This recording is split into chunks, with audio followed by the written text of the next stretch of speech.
Who are you? Watchman! Caution.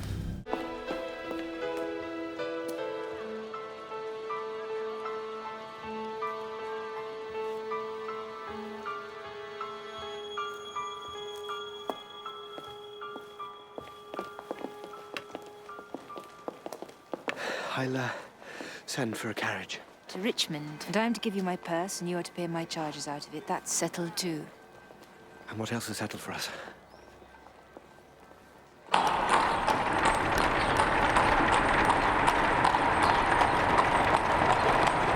This lady with whom I am going to live at great expense apparently has the power of taking me about and showing people to me and me to people.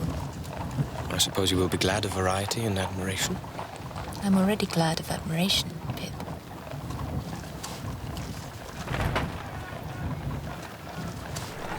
What place is that? I'm not sure. I think it's Newgate Prison. You're familiar with it? As a building, not the wretches inside it.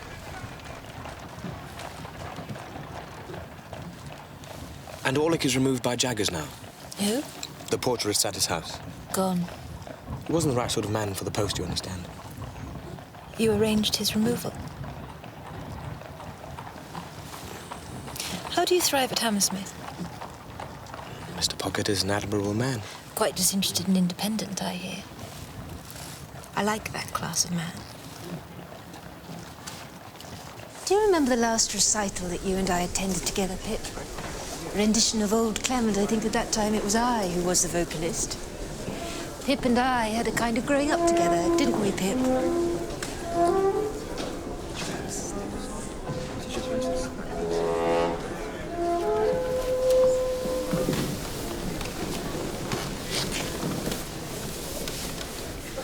Why do you talk of me as if I were your brother or something? You notice that I call these gentlemen by their title. Mr. Drummle there, for example. But only you do I call by name, Pip. Only you.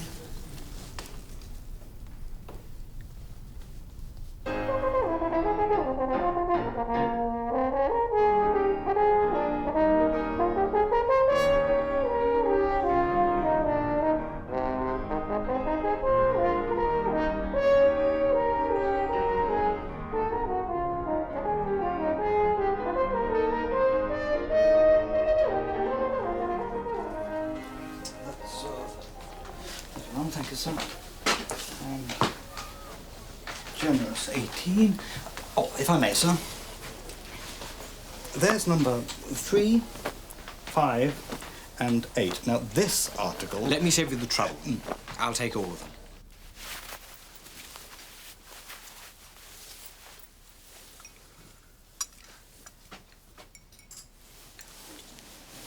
Apologies for Mrs. Pocket's non-attendance. Something about a mishap with a baby and a pair of nutcrackers.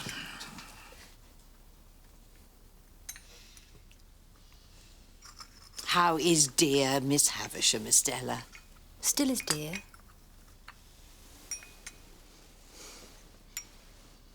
And here's Matthew, never coming near to see how she is, whilst others with no natural ties whatsoever always seem to be mixing.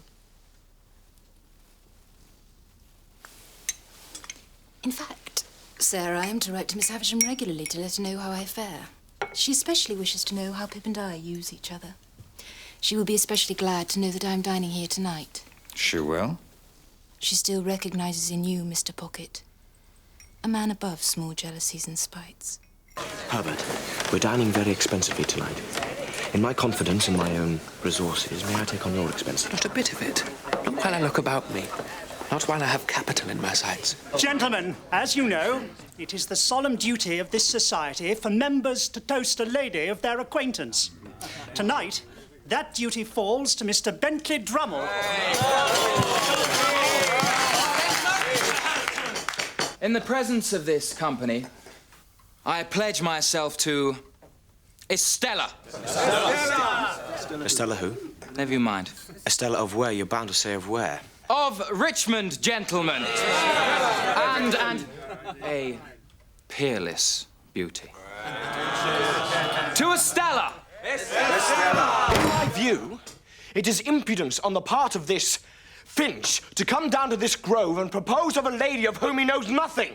What do you mean by that? You know where I'm to be found. Order! Order! I am calling this grove to order. This must be settled. This grove is a court of honour, and we must settle it.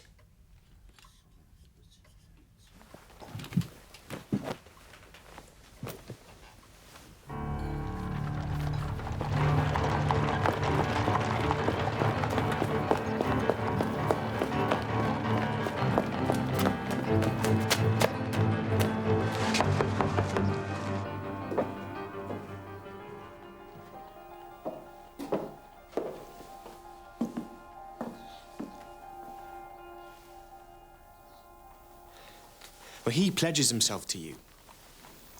Pip, we've been in company together, as you know. We've been introduced. But acquainted. Estella, will you please turn to me? I'm writing to Miss Havisham. Oh, of how you use me. I'm sure you find that easy to describe.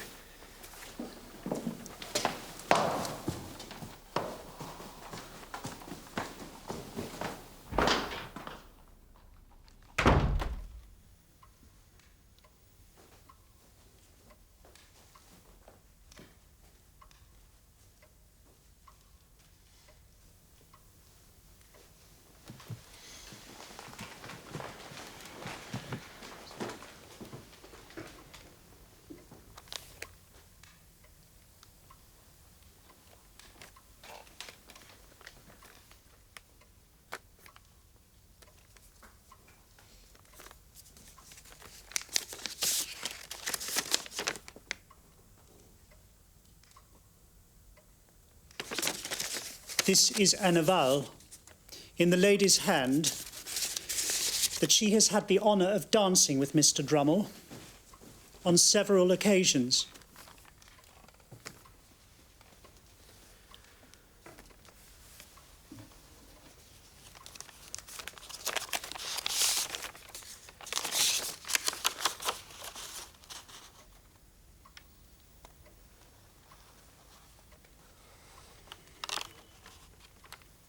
This is indeed her hand.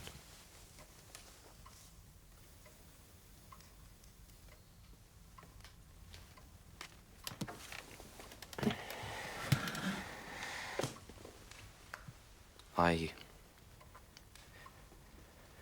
very much regret that I spoke so heatedly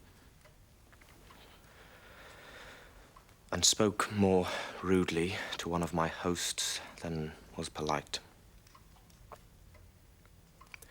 I naturally repudiate the idea that I am to be found.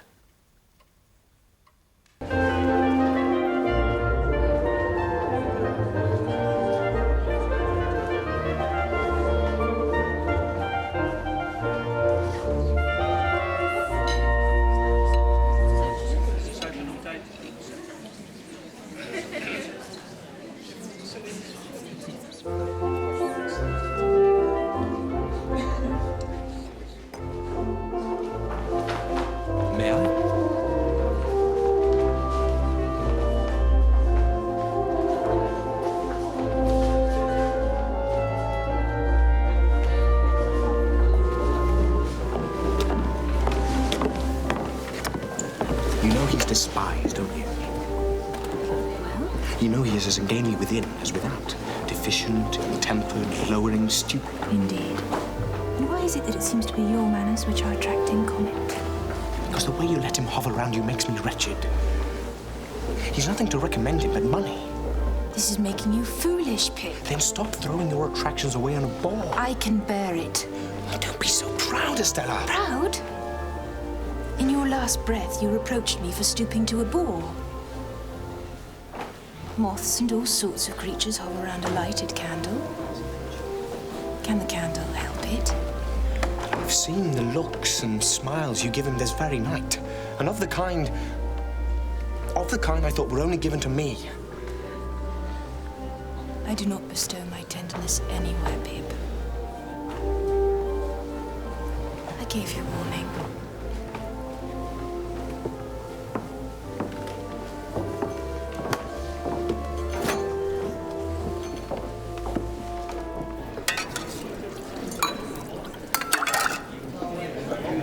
Pip, you seem to have forgotten my advice on the subject of the wine glass. You really have been far too conscientious in emptying it. Now, let us try to leave this company with some resemblance to the manner in which we joined it. We came in walking straight, I remember, and with some control of our head. Estella, I must speak with you. Pip, excuse me. Excuse me, sir. Good evening. A fellow should know you don't get drunk at balls. And if he wasn't born to know it, your father should have tutored him on it. Have no worries, sir. Not usurp from your position. What's he saying? Still the lowest in the crowd, Drummle. Still the lowest.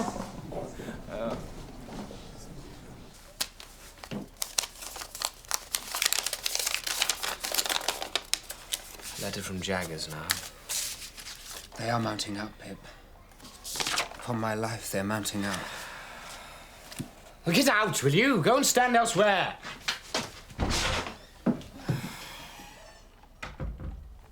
How's your head? Oh, let the bailiffs come. They'll find Estella already has possession. She holds everything that is of value to me. Could you not detach yourself from her? Impossible. But think of her bringing up and think of Miss Havisham. Think of what she is herself. I know it. So you can't detach yourself? No!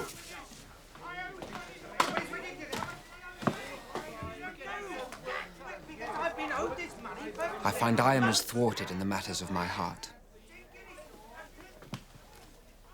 May I ask the particulars? Name of Clara. Lives in London? Yes. And the moment I realize capital, I intend to marry her. But you can't marry, you know, while you are looking about you. As for myself, Herbert, I find I'm looking behind me.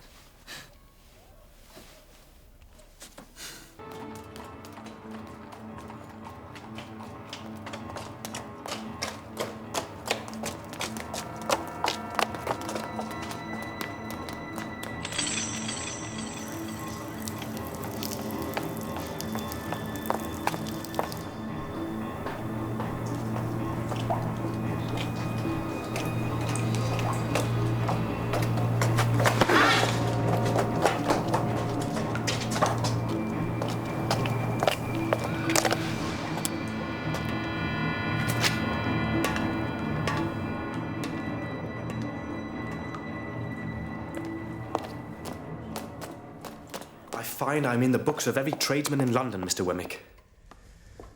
Now I find them laying in wait. You shouldn't let such events disturb you, Mr. Pip. Not when you've got Mr. Jaggers' attentions to look forward to. Expect he's going to tell me how wrong I've gone.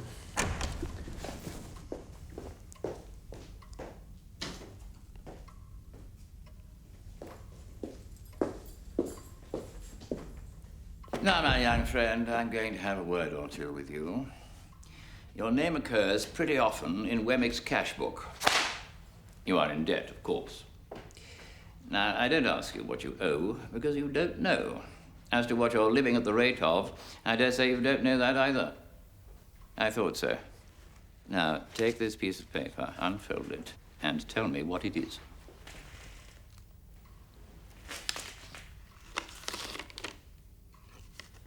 It's a banknote for £500. That is a banknote for £500. Today you come of age. That is a present to you on this day, in earnest of your expectations from your benefactor. You will draw from Wemmick £125 per quarter, Wemmick, until the donor of the whole appears. Congratulations, Mr. Pip. Yes. Today we must call you Mr. Pip. Congratulations, Mr. Pip. Well, I must thank my benefactor. When that person discloses, you and that person will settle your own affairs. I am the mere agent.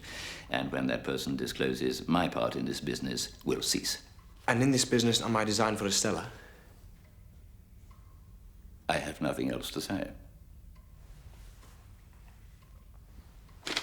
One by the name of Clarica, a shipping broker, has shown an extraordinary inclination towards me. And I'm to enter his offices next week.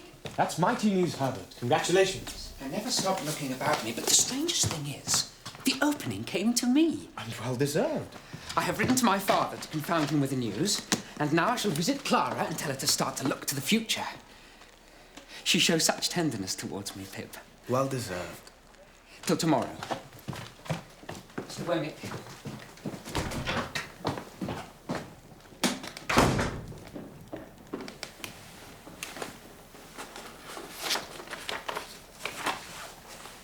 Thank you for arranging this, Mr. Wemmick. I still say it. Serve a friend with money, you'll never know the end of it. Yes, I know your view. Never invest portable property in a friend, but I so wanted to help him make a beginning.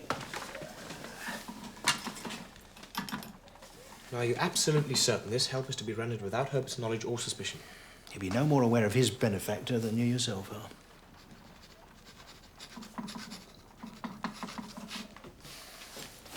Now, he's off to make a marriage proposal by the sound of it.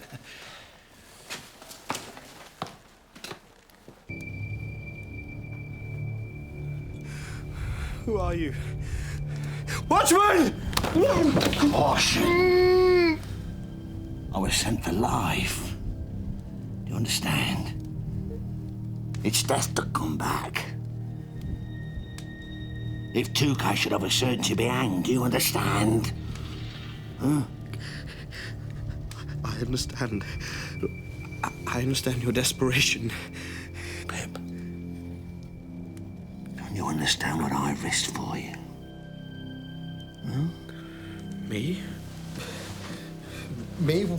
What are you to me? You're the child that acted noble to me. And I have never forgot it, Pip.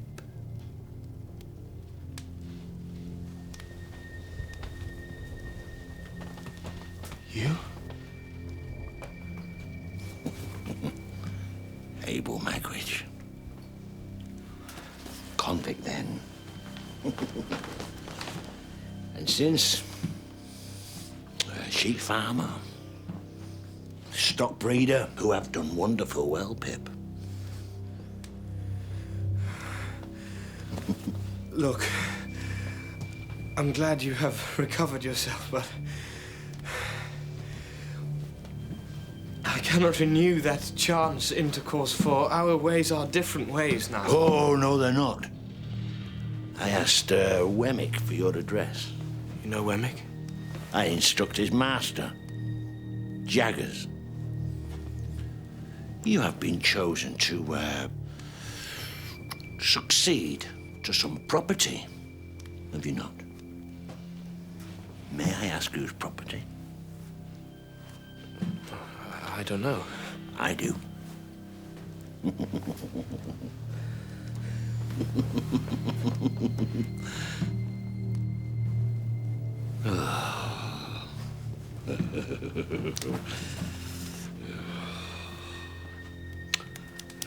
Look at your fine linen. And the ring, all set round with rubies. That's a gentleman's.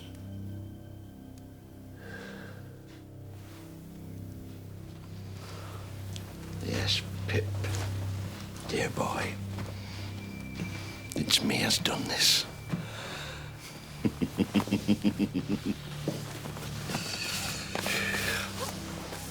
I've made a gentleman on you.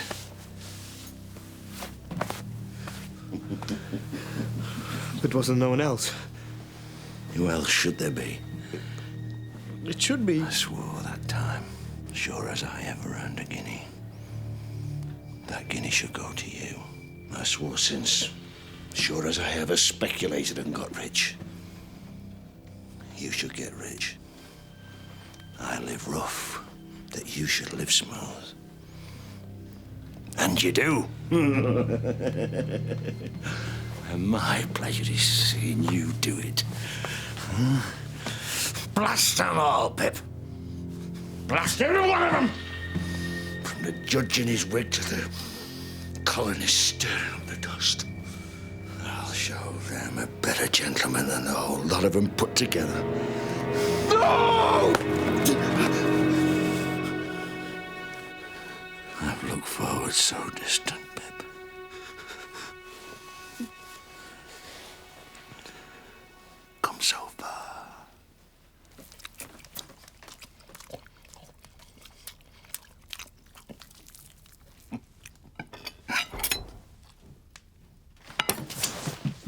Herbert, I think.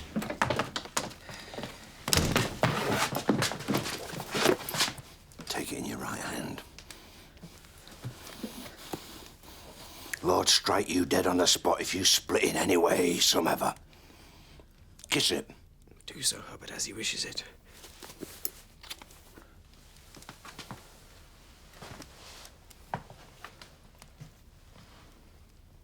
Now, you're on oath, you know, Pip's comrade.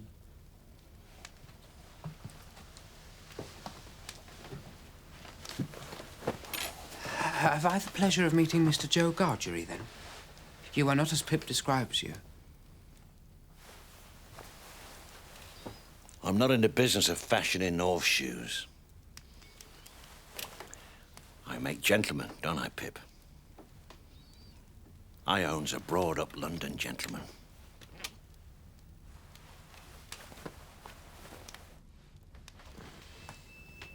Pip?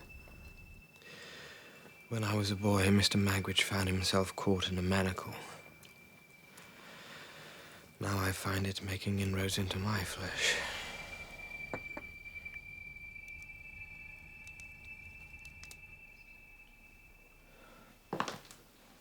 If I never take another penny from him, think how much I owe him already.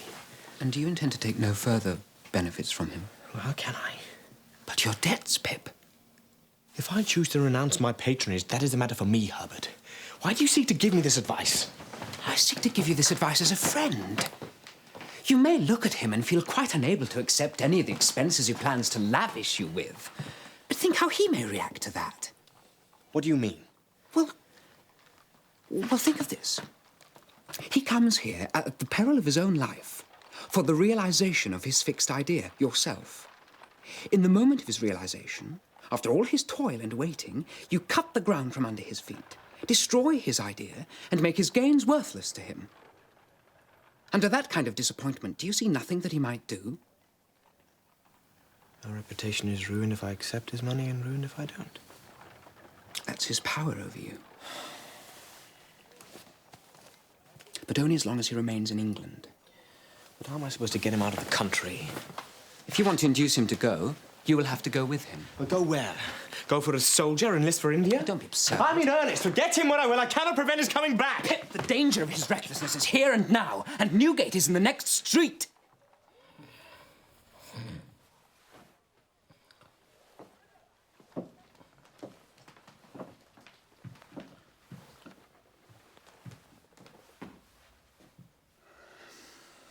The first thing we must do is to get him out of here. Find a lodging house for him. Yes. And as for the rest, you're right. I have to extricate myself. Extricate myself from him.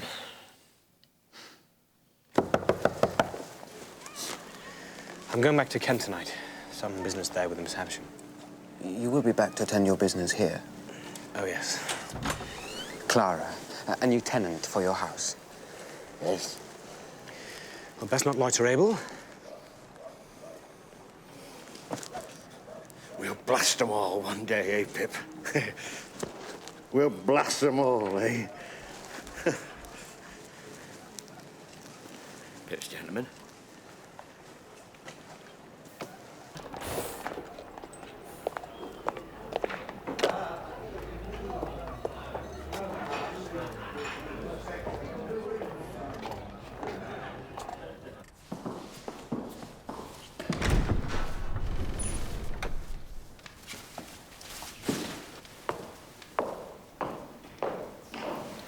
What wind blows you here?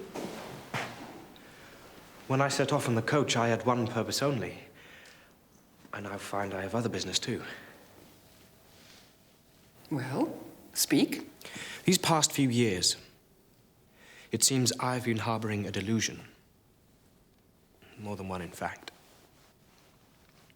And you encouraged them, humored them. You led me on. Yes, I let you go on. Was that kind? Who am I, for God's sake, that I should be kind?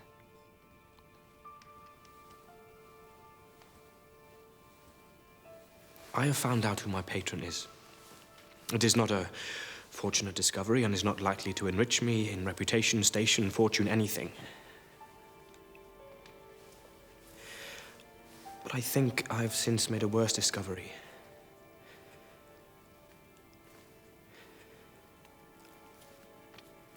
I've just seen Drummle. I'm going to marry him. And not tell me. And not inform me. You ain't great. Well, I plan to, presently. It is the reason for this visit, but it is my own act, and that is something long overdue. You cold, cold heart. Do you reproach me for being cold? I learned your lessons. I am what you have made me. So proud. Who taught me to be proud? Who told me that daylight would blight me, that I should not go near it, and now cannot? I have never been unfaithful to you or your schooling. I have never shown any weakness that I can charge myself with. Would it be weakness? To return respect? To return love? Love?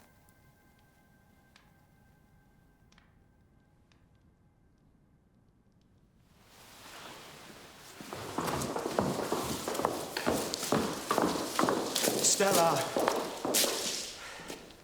You know I love you. You cannot give yourself away to that mean and stupid brute. I shall do well enough. So shall my husband. You're supposed to marry for love, Estella, not as an act of will. Mr. Drummle knows I take nothing to the marriage. He does not mind it. He will not feel it. And so thus you choose him. Whom should I go to, Pip? The man who would expect marriage to me to be a blessing? Who would expect feeling? Who would expect love? And so the man who loves you is to be rejected by The man who loves me will no longer be disappointed by me, tormented by me. I will always be tormented by you. Nonsense. It will pass in a week. To the last hour of my life. No, I cannot comprehend. I cannot comprehend. I have a heart to be stabbed in or shot in, Pip. Nothing more. I did try to warn you of this.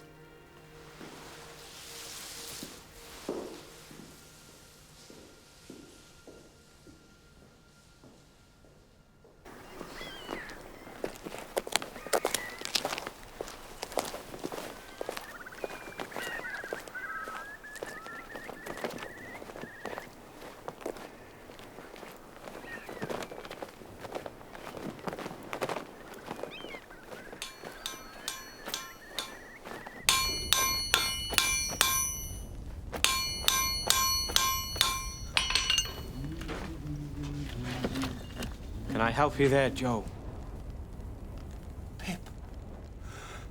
Pip standing large as life on the forge door.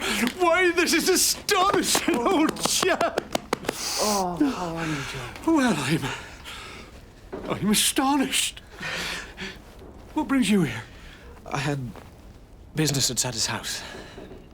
You could have sent me word, Pip. For I am a reader now, thanks to Biddy. It wasn't expected. In fact, it's been difficult to make any plans lately, Joe.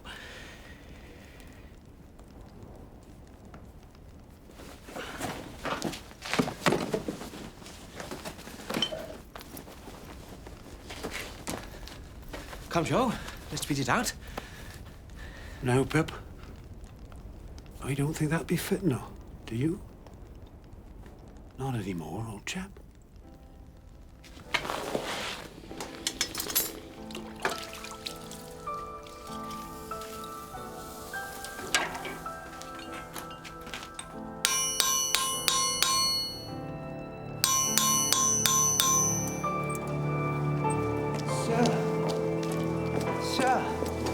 The messenger who brought this said it would be most kind if you'd read it by my lantern.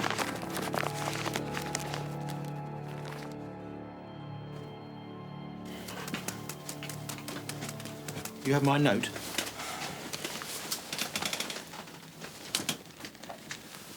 Never leave documentary evidence if you can help it. Now, the disappearance of a certain person from the colonies has provoked some conjecture amongst that fraternity of which he was a member. And your chambers are being watched. Who by?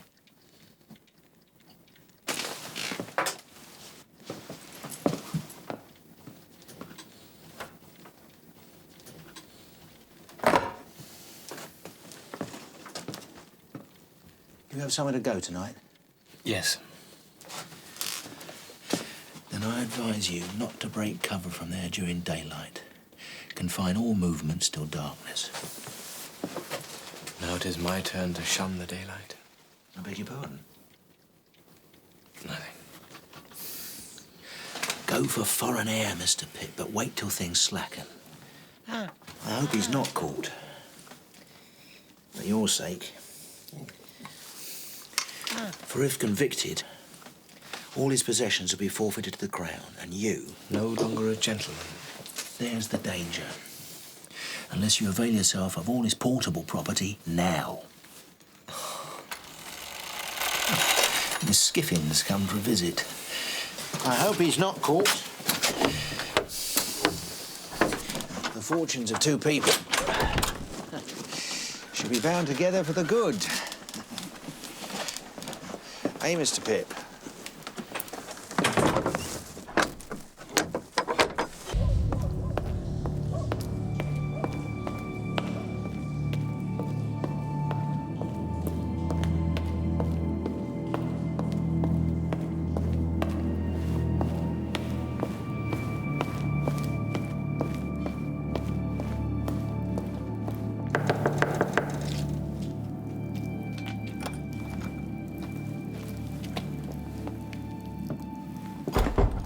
Why should I fly off like a bird that took fright? If the danger had been 50 times as great, I should still have come to you. But you know your capture would mean death. Death by the rope, you said. I can disguise myself. Oh, Lord. Well, there's things can be bought. Powder, spectacles, black clothes. It will not work. It will not work because you do not want it to work.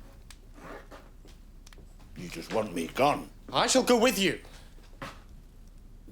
And leave me somewhere. I've been left afore. And I've been tricked afore. You remember my enemy, Compeyson, out on the marshes? I stood alongside him in a dock and watched how it all bore heavy on me and light on him because he were a gentleman. So don't you go telling me how you're going to go along with me. I am trying to help you. I am in this with you. Aye, unhappily. Compeyson were in it with me till he used his wiles to divide himself from me and left me guilty. I am not your fellow convict. No. You're more to me than any son. I say that to you as someone who lost a child once. And I should like you to think of me as your second father. Abel, my chambers are being watched. You have enemies in London. Who told you this? Wemmick. He knows.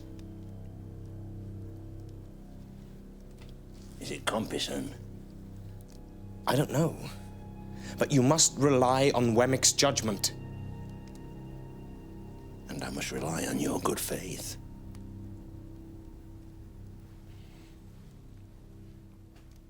You know he is in great danger. I cautioned him that presenting himself in this country would be an act of felony.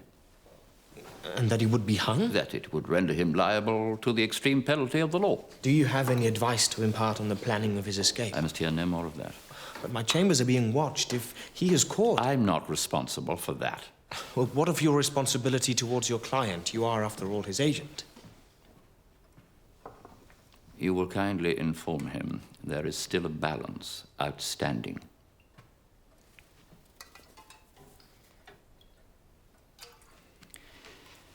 So, Pip, our friend Drummle has played his cards.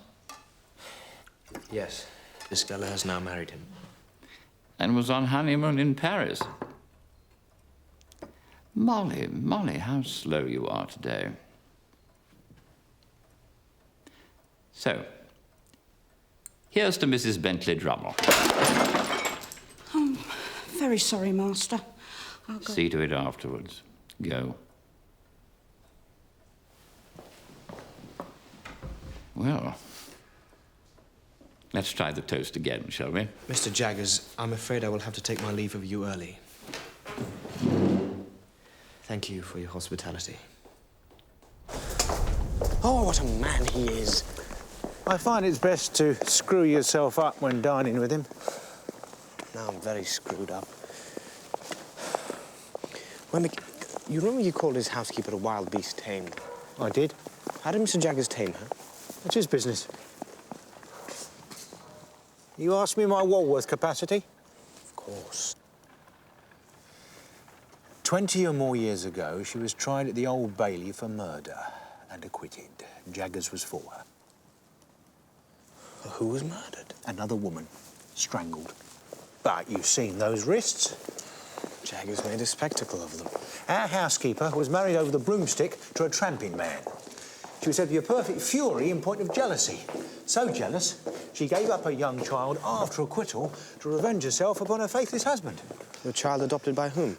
I don't know all of it, Mr. Pip. Anyway, Jaggers was altogether too many for the jury, raised to technicality, and they gave in. Do you know the sex of the child? Said to have been a girl.